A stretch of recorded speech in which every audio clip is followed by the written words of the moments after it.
So there are big changes happening on IG, on Instagram. There's news from a couple days ago. I don't know if you stay on top of social media news. Definitely, if you don't, I would highly suggest that you subscribe to like Instagram's blog and newsletter. Same thing with Meta.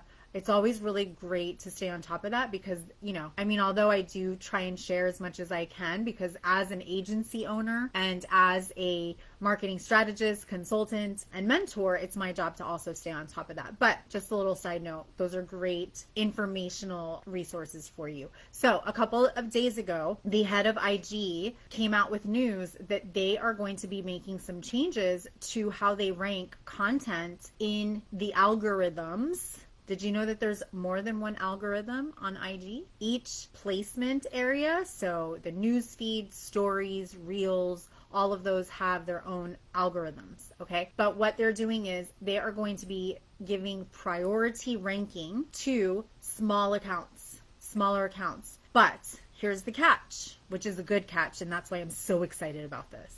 The catch is it's for those creators, users, that actually use original content, meaning not content that you are reposting from other accounts. Okay, let's first talk about this framework and how it works. Okay, there's 5 pieces to this. And why this is so important as business owners, as the leaders of our business, whether you are a virtual assistant and you're the owner and you're marketing yourself, if you are representing a product line, this is important. And I'll share a little story about that with you in just a second. If you, of course, are a coach, consultant, professional service provider, you're the one that's delivering the services that you are, that you're selling to your clients. Building your personal brand, developing your personal brand is imperative. It is a non-negotiable. And so the 5 pieces to this are, you want to set your personal brand goals, because there are some people out there that are, like influencers that are getting endorsements from product lines, right? Their goal is not necessarily to make sales. Their goal is to get more followers. Okay, so you got to know what your goals are.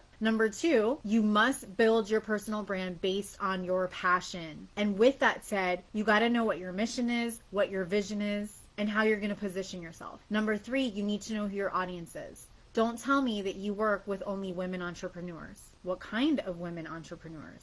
Don't tell me that because you sell skincare, any woman is your client. No. How old is she? What's her lifestyle like? What are her eating habits? You got to know these things. The 4th part to this is creating a personal brand messaging strategy. And that's actually part of your mission and your vision. Your positioning statement is in there too. And then number 5 is understanding the marketing channels that you're going to use and the content types for developing your personal brand. And of course, the content that goes along with that. What happens is many of you start your business, and I'm saying me too, because I did this too, guys. So there's no judging. This is an absolute no judgment zone. But most of you, including myself, when we start our business, we're like so excited and we just jump in and we start promoting, right? We have no goals. We don't know what our goals is, except that we want to make money, right? That's a goal, but we don't have like the clear path to it. There's no process laid out, right? You're not sure. I mean, you know that you're passionate because you want to make money, but what are you really passionate about? Like, for me, example, I'm passionate about empowering entrepreneurs and experts to really show up as irresistible forces on social media. That is what drives me. When somebody says, Gina, I did the video, and they're so excited about it, that is what excites me. Or, Gina, I did a video and oh my gosh, somebody wants to work with me now.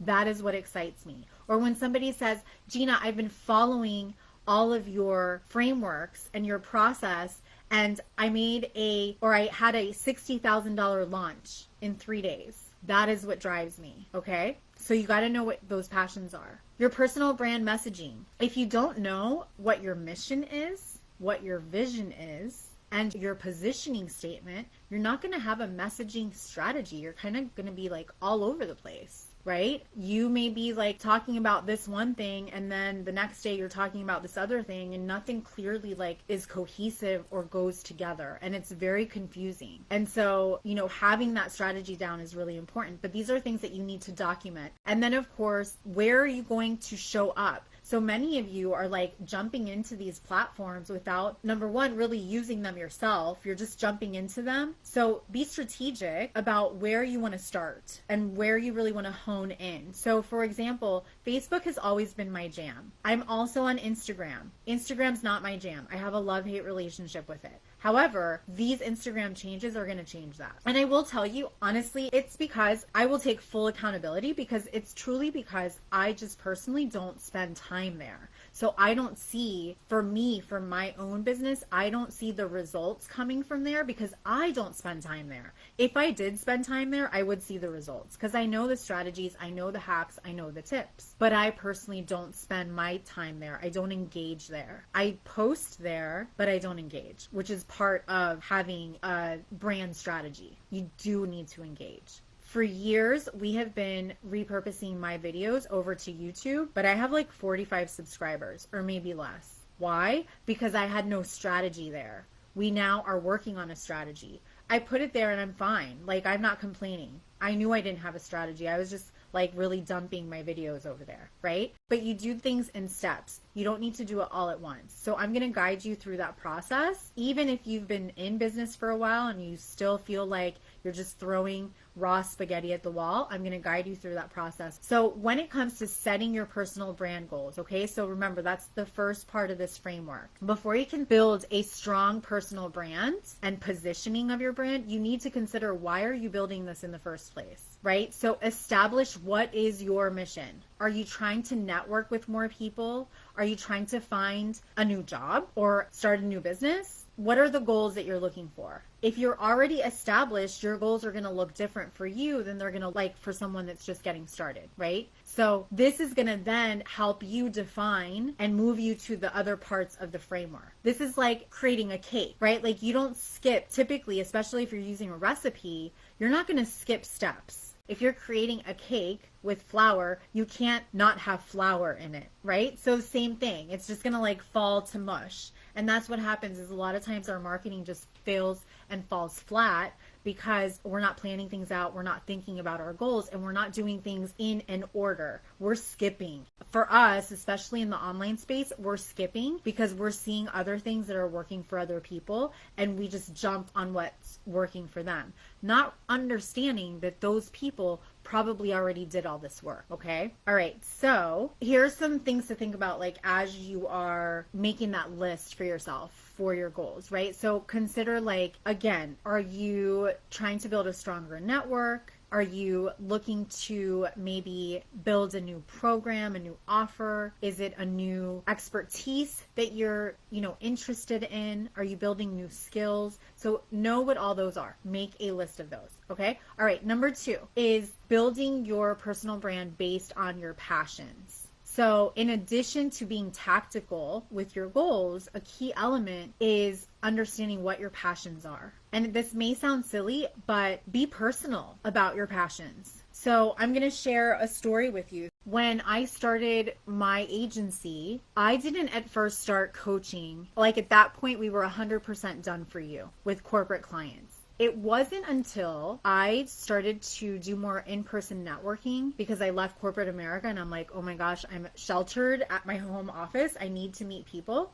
So I started to do a lot of in-person networking for like women networking groups, right? And what I found was that, when you stand up and you do your 30-second, 60-second elevator pitch when you're introducing yourself, you do this even online when you're networking. So what I found was that a lot of the women, like most of the women, when they would stand up and give that 30-second or 60-second elevator pitch about what they did, they would stumble over their words. They were hunched. They, number one, were not presenting themselves in person even as who they say that they are. There was a huge misalignment with how they were articulating their message versus not only how they looked, but how the energy that they were putting out. And so as I started to connect more, and we would go like on coffee connections, things like that, and I would talk about marketing, I found that there was also this huge gap for us women between how we market ourselves and how we also show up, and this limiting beliefs and a lot of self-consciousness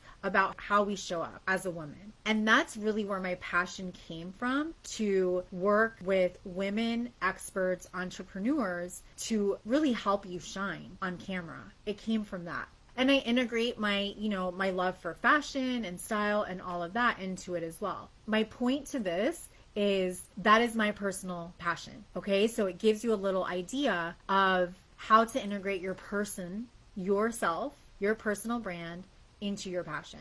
So get personal. Okay. The third part, defining your audience. So when you are selecting your perfect clients, your ideal clients, you want to think about like not just their age, do they go to college? Are they married? Do they have kids? That sort of thing. You want to think about what is their life like? Like, what are they doing day in, day out? What's their lifestyle like? Things like even what do they like to eat? Are they organic? Are they vegetarian? That's not me. Organic, but not vegetarian. Think really deep into that person or persons so that you can create really a character of that person. And I want you to also know that typically our best clients are a reflection of us as well. So I work with a lot of high achieving women, and myself, I'm a high achiever. I'm the type of student that would wait last minute to turn something in because that's how it would work best for me, and I'd get an A+ on it. Okay. I'm the type of woman that likes to multitask. Now, these are also some of my downfalls because it's also not a really good characteristics to have all the time. But that's part of being a high achiever, okay? So if you know yourself super deep and you're aligned with your goals and your passions, it's going to be easier for you to understand who your ideal clients are. The next part of this is your brand messaging. Remember, you can't skip these other steps to the framework until you get to this. Before this. So when you are creating your brand messaging, you want to focus on sell the problem, not the solution. So if you focus on making people aware of the problem that they face, their demand for your solution is going to increase. And that's why if you've been in any of my trainings, if you're a client of mine, you know that I talk about your client journey, creating an experience, moving people from awareness stage to trusting and wanting to purchase from you. It's really important. And we take people through these, it's kind of like an emotional experience to where they're getting to know, trust, and eventually want to buy from you. Okay. But in order to do that, you need to know what their emotions are like. So what is driving them to give you objections? What is driving them to need help with something? What are struggles and pain points that they're having, and the emotional aspects to that? And that's what you have to touch on in your content and how you're marketing yourself for them to want to work with you or to buy your product. Okay. And then the last thing is your marketing channels. Where are you going to show up with your brand, and how are you going to do that? Are you going to use video? Hopefully you're going to say yes to that because video is actually the prioritized type of content on all platforms right now. Even LinkedIn now is moving into doing short videos. That just goes to show that video is becoming even more popular, more than it was a year ago, more than it was 3 years ago, definitely more than it was 5 years ago. All right. But understanding where are you going to spend your most valuable time? Is it going to be even blogging? You got to have a strategy for that so that people find your blog when they're searching online on the search engines, right? But understanding the types of content that can be used to deliver your message and where you're going to be posting that content, where you're going to publish that content is really important. And laying this plan out, like having a place where whether it's a spreadsheet or you're using some sort of project management tool, it could be Trello, Notion, Asana, just to name some of them. Even Canva has a content calendar. But understanding that you are documenting this and you have a plan moving forward and not just doing things on the fly. Are you going to send emails? Are you going to repurpose your content? So are you going to take your videos, a long video like I'm doing today? Am I going to clip this into short reels? Yeah. Are we going to turn this into an article for LinkedIn? Yes, right? But knowing that and having a process for that is going to be really important. I will see you guys next week.